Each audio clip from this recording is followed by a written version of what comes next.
about family. Right. So that was one. I had several book signings after it was not until that extent as large as that one it was. Another one I thought was very exciting. That was in February. Okay, February 13th. This particular organization in New York City was honoring social workers for the year, and yeah, for the whole year. So they were taking a social worker for the month and highlighting that social worker. So the person called me and she says, Jill, we'd love to have you come down and to be the social worker of the month of February. That was 2013. I said, I can be available. I said, well, what are you looking for? Talk about your book. Just come, she says, come the way that you would like to come. So I said, well, she wanted me to pull something that has a social worker theme Out of the book. out of my book too. And I thought about it and I said, resiliency. To be resilient. I want to pull that out because that's really what a theme is to be resilient. You want to have, life is just not always easy and not the way that you would like it to go, but it's resiliency. So then I thought, okay, so I got my information together, pulling it out, and then I said, when I present, I want to be like Dr. Oz. I want to have a demonstration. And I said, how can I demonstrate resiliency? So there was one of our deacons in our church is a physicist. And I said, Deacon, I'm going to be doing so. Keep me in your prayers and all. But how can I demonstrate resiliency? He says, very, very simple. He says, get yourself a rubber ball, bounce it. It'll hit the ground and it'll come back up. And I said, yes. And he says, when you bounce it, what happens? Well, he got very, very technical. The rubber kind of spreads itself with the impact. And then the air kind of pushes it back up. The social worker, okay, so I did this scenario. The scenario was, and of course this was New York, so I made it New York City, so I made it New York based.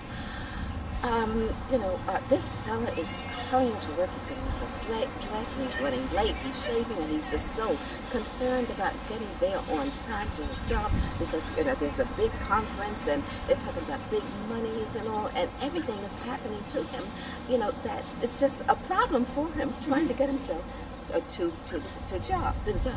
And here he is, on the train, and the train gets stuck, and so when he finally gets to the office, and he does not look like he's coming in, all calm or whatever, and ready, to negotiate, what needs to be negotiated at this conference and all. He's kind of disheveled and all, and he just feels like saying, I give up. I know I'm fired. I give up. But the thing is that, here he was, he bounced back and everything, and he was able to get himself together. His boss at that point said, okay, well, you go inside and all, and let's just go over this real quickly. And he was able to tighten his belt and spread his shoulders and bounce back up. And that's what the social worker does. I think when I was explaining that, I was explaining resiliency. But when I was explaining the social work part, how somebody's having so many problems and they just feel like giving up. This has happened to them. They get down until they actually hit bottom in this particular case, and then the social worker comes in. And just like that pocket of air that helps to bounce them back up, that's what the social worker does. So that was my take on illustrating resiliency and the social work part of this.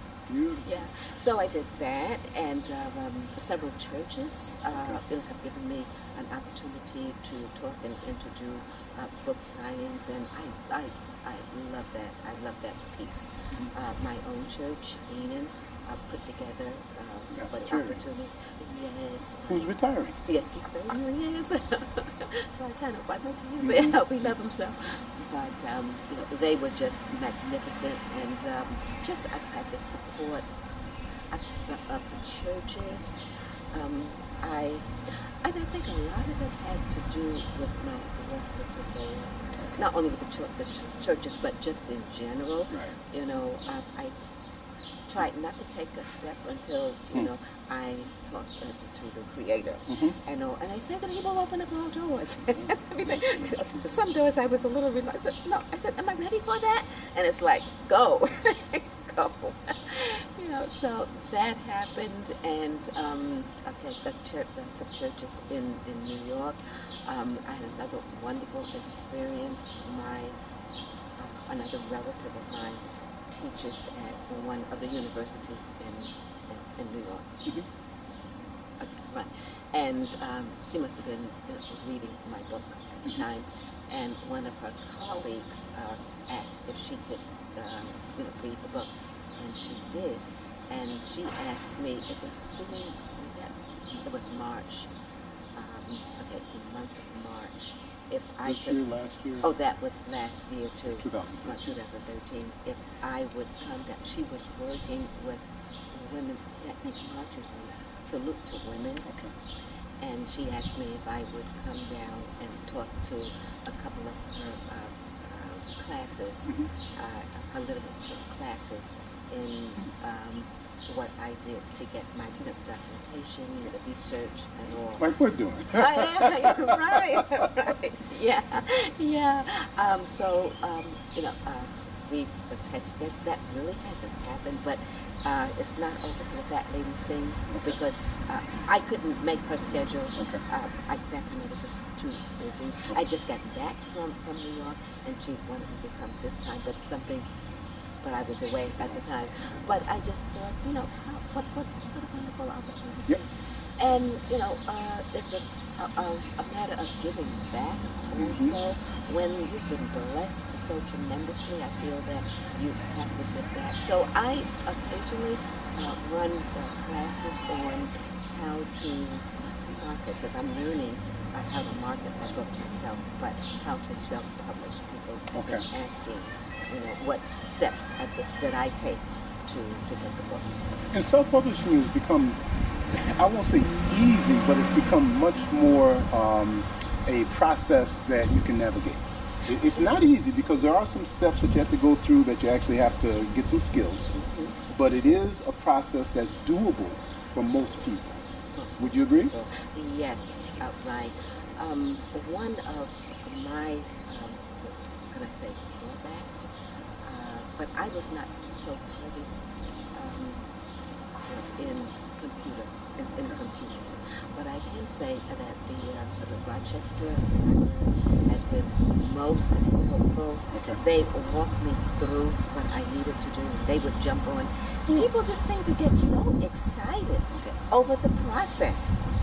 So some of those skills I did not learn on my own, but I learned from some of the people there at the library. They were very helpful. 2 questions.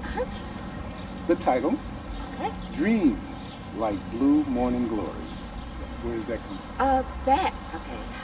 Well, like I said, the theme is have a dream and not give up. So that stuck out in my mind very, very clearly. And the Blue Morning Glories comes from the fact that my grandmother loved blue morning glories. Okay. And I could never understand why she would love blue morning glories, simply because it's the kind of flower that opens up in the morning and then it closes during the day. And you don't really have that much time to enjoy the morning glory, the actual flower. But if you catch it at the right time, because I can remember when she was, it's like they grow in like a little trellis, but on her porch in New York, the Bronx, she would have, she had streams going up, and to me it was so unsightly.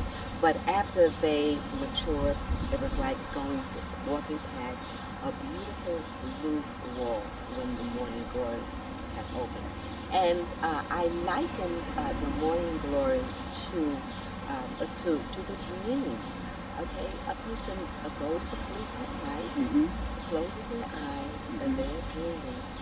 And in the morning, the eyes open to all of the splendor, like you do often in a dream. You're closing your Mhm. eyes, and then in the morning, you're thinking, oh, I had a dream. This is what my dream was about.